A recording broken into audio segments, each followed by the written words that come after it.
Zara's back hit the floor-to-ceiling glass of the penthouse suite, 50 floors of Seoul burning beneath her like a city made of fire and broken promises. Jin Seo's arm was braced beside her head, not touching, never touching, but close enough that she could feel the heat radiating off his skin. Cologne and iron and something dark underneath that she'd never been able to name. "Say it again," he said quietly. His voice wasn't loud. It never needed to be. "I hate you." Hers was steady. Barely. Not from fear. She'd stopped being afraid of him somewhere between week 2 and week 3. And that terrified her more than anything. The corner of his mouth pulled. "Lie again, Zara. You're so beautiful when you do." She pushed against his chest with both hands. He shifted exactly 1 inch and she hated him for that too. For being immovable. For being built like God had been in a punishing mood the day he made Jin Seo Kwan. "You had Daniel arrested," she said, and her voice cracked on the name. "You handed him to your people, and I watched him get dragged out of that restaurant in handcuffs. Daniel Yoon was laundering money for the Triads through your employer's accounts. Your name was on 3 of the transactions." He reached into his jacket, produced a folded document, and pressed it into her hand without ceremony. "Your signature. Forged, but try explaining that to a federal prosecutor." The air punched out of her chest. 8 months. She'd worked alongside Daniel for 8 months at the Haewon Group's finance department. He'd been the one who walked her through the Seoul transit system her first week. Brought her coffee when she stayed late. Seemed above all else like someone safe. "You're lying." Jin Seo tilted his head. "Just barely." He pulled out his phone with his free hand and scrolled, then turned the screen toward her. There was her name. There were the wire amounts. There was a message thread with her passport details, forwarded to an address in Macau with a single line of instruction: "Make it look like her." Her knees dissolved. He caught her before she hit the floor, and he did it like it was nothing, like she weighed no more than the guilt sitting behind her sternum. And he carried her to the sofa at the center of the room, and set her down like something that could still be broken. He crouched in front of her. "Breathe. Don't do that." "Don't do what?" "Don't be gentle with me right now. I can't think when you do that." His jaw twitched. Almost a smile. "Then think. In through the nose." She wanted to throw something. She settled for pressing her palms flat against her thighs, and forcing her lungs to cooperate. 3 minutes ago she'd been a financial analyst with a good salary, and a studio apartment in Mapogu. Now she was sitting in the penthouse of the most dangerous man in the city, being told her co-worker had been building her a prison with her own name on the bars. "Why did you bring me here, Jin Seo?" He stood, moved to the bar, poured 2 glasses of something amber and expensive. "Because Daniel wasn't working alone. The Macau contact knows your face now. By tomorrow morning, they'll know your address. Then I'll go to the police." He handed her a glass. His expression didn't change, but something in his eyes did. Something dry and almost sorry for her. "My family has maintained relationships with 4 of the 7 district police commanders for 11 years. The Triads reach covers most of the others. There is no neutral ground in this city, Zara. Only sides." She drank. It burned in the best way, the only good thing to happen in the last 20 minutes. "So you're offering me your side?" "I'm offering you an arrangement." He sat across from her, perfectly composed despite the fact that there was a bruise forming on his jaw from whatever had happened before he arrived at that restaurant. "You have something I need. I have something you need. Simple." "What could I possibly have?" "Access." He set his glass down. "There's a woman in Singapore. Mina Choi.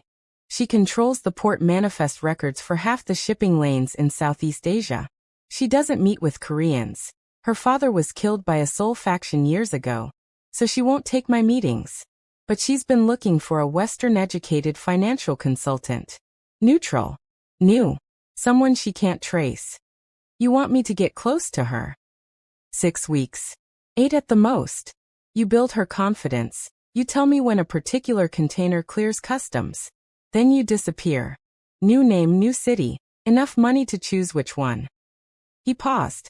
"Or you walk out that door right now, and we see how far you get before Macau finds you first." Zara looked at the skyline. All that glittering, indifferent city. She finished her glass. "What stops you from killing me when you're done with me?" Nothing. He said it simply, no cruelty in it, just fact. You'll have to decide whether my word is worth more than that. The word of a crime lord. The word of someone who told you the truth about Daniel, while every other person in your life was about to let you take the fall for him. I don't break my arrangements, Zara. It costs too much. She studied him. The sharp architecture of his face, the steadiness of his hands, the strange, unsettling stillness of a man who had never once in her presence been anything other than exactly what he meant to be. She should run. She'd been telling herself to run since the first night he left his number on a cocktail napkin at her company dinner, and she'd carried it in her coat pocket for 2 weeks before throwing it away. She should have run then. One condition. She heard herself say it before she decided to. You tell me the truth. Everything. I don't care what it costs you or what it does to your plans. You do not lie to me. He considered this for less than a second. Agreed. Starting now. Then start. There are people inside my organization who knew about the Macau setup before I did. I'm not certain how many. Until I've found them, being anywhere other than this building puts you at risk. She laughed short and hollow. So I'm a prisoner. You're under protection. Interesting word for the same thing. His phone buzzed. He looked at the screen and something shifted in him. Fast, there and gone, like a door opening onto something vast before slamming shut. Get up. Why, now Zara. We have under 4 minutes. He was already moving, already reaching for her hand, pulling her toward the private elevator. What is it? What happened? I received a message, he said, from my brother's phone. She followed him inside, watched him hit the sublevel. Your brother died in Busan. 2 years ago. The ferry accident. They never recovered the body. The doors closed. The city dropped away beneath them. They said it was the water. Current. They said a lot of things. His voice was measured, but his knuckle, wrapped around the rail, was white. If someone found his phone, or if someone has been using it, or if he stopped. The message. What did it say? He showed her the screen. 5 words. She is not the target. Then who is? He looked at her, and it was the first time in all the months she'd been watching him from across rooms that Jin Seo Kwan looked like something had gotten through. Me, he said.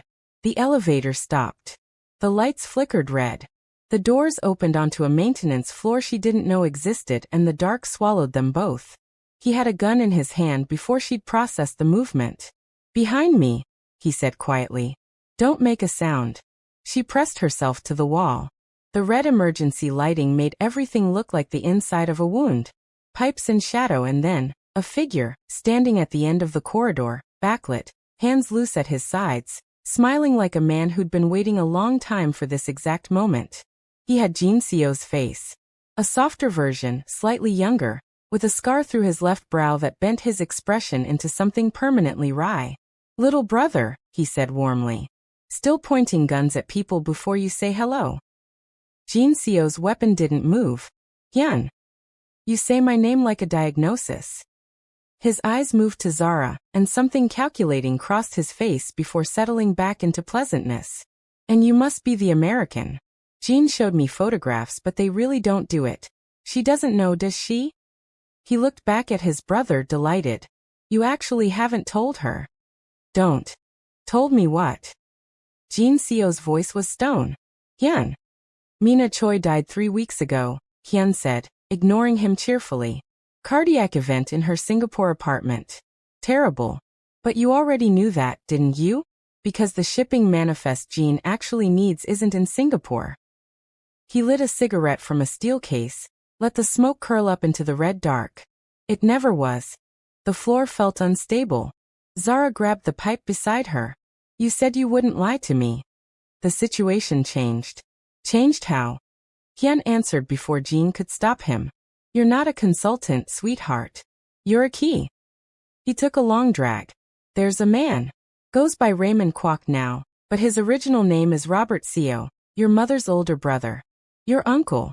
He disappeared 11 years ago with documentation that could dismantle half the trade networks in East Asia, and a personal grudge against my family specifically. He exhaled. The only thing in the world he's been unwilling to sacrifice to finish what he started is the niece he raised for the first 9 years of her life before the threat against her made him run. Everything stopped. My Uncle Robert is dead. My mother said. Your mother said what she was told to say. Hyun dropped Dash on the floor. Robert Seo is alive. He's been alive. And the second he learns you're in Seoul, inside this building, inside my brother's reach, he comes out. Every enemy my family has made in 15 years has been trying to find Robert for years. Get the girl, get the man, get everything he's carrying. She's leverage, Jin said flatly. I know that's what it looks like. Is that what it is? She looked at him. Looked at the way he couldn't quite meet her eyes. Is that all this is? His jaw was tight. A muscle moved in his cheek. Hyun clapped once softly. And this is where it gets beautiful. Tell her the rest, Jin. About what you actually plan to do with her once Robert came forward. Tell her about phase 3. Shut up. He was going to let Robert take you. Use the handoff as the location for a meeting that would have ended with Robert, your uncle, and Jin's greatest enemy dead. And Jin walking away with every piece of documentation Robert spent a decade collecting. Jin Seo's hand, still holding the gun, lowered slightly. Not in surrender. In something worse. That was the plan, he said. Before. Before what? His voice, when it came, was barely audible. Before I realized I couldn't do it. The elevator behind them opened. 3 men stepped out. Hyun spread his hands. Call me. There's someone else who wants to be part of this reunion. They walked through corridors behind locked doors that Hyun opened with unhurried confidence. Jin close at Zara's shoulder. Silent in a way she'd never heard from him before. Not composed, but gutted. The difference between a man who'd made peace with himself and one who hadn't. A room at the end. Dark furniture, a desk, and behind it a man in his 60s who looked like the architectural sketch from which both brothers had been drawn. He had their eyes and none of their restraint. Zara Seo, he said, like he was tasting it. Robert spoke about you constantly.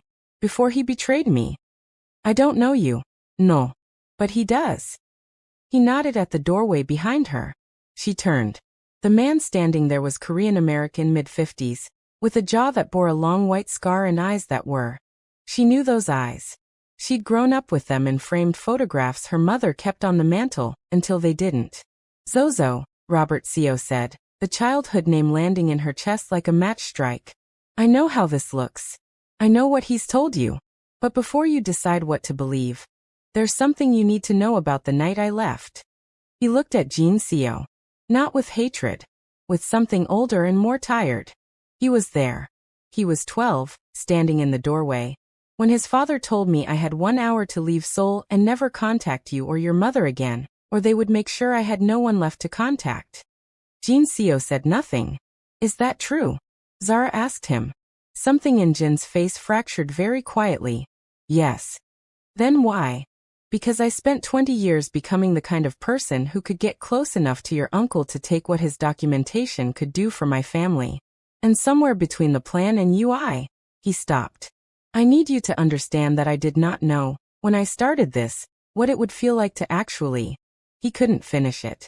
Robert stepped forward. The documentation I have does 2 things. It destroys their network. And it contains proof that his father murdered 3 people to take control of the faction he's been running since Jin was 7 years old, including a judge whose family has been waiting 12 years for answers. He extended his hand toward her. Come with me. Let me get you out of this building. Let me explain everything I should have explained a decade ago. Zara stood still. She looked at Robert. The uncle she'd been told was gone. The ghost her mother had quietly grieved. The man who was looking at her like she was the only real thing he'd touched in 11 years. She looked at Hyun, smoking calmly against the wall, entertained by all of it. She looked at the old man behind the desk, assessing her like property with legs. And she looked at Jin Seo, who was looking at the floor because he couldn't seem to make himself look at her. And who was, she realized, shaking. Just slightly. Just enough. I have a question, she said to the room. To no one, to all of them. And I want an answer before anyone takes another step. Silence. Did you feel it? She was looking at Jin now. He raised his eyes. She'd never seen them like this. Stripped of everything careful, everything constructed. Did you feel, at any point in the last 4 months, that something was wrong? That you should stop? He exhaled. Slow and wrecked. Yes. Then why didn't you? The room held its breath. Jin Seo, who had never once in her presence been anything other than exactly what he meant to be, looked at her like a man standing in the ruin of something he'd built himself and couldn't explain why he'd done it. Because stopping would have meant admitting I cared whether you got hurt, he said quietly. And I hadn't planned on that. Like, subscribe and comment lie again below if Jin Seo needs to spend the next 6 episodes earning his way back from this one. And hit the notification bell because the next part drops soon, and you do not want to miss what Robert has in that documentation.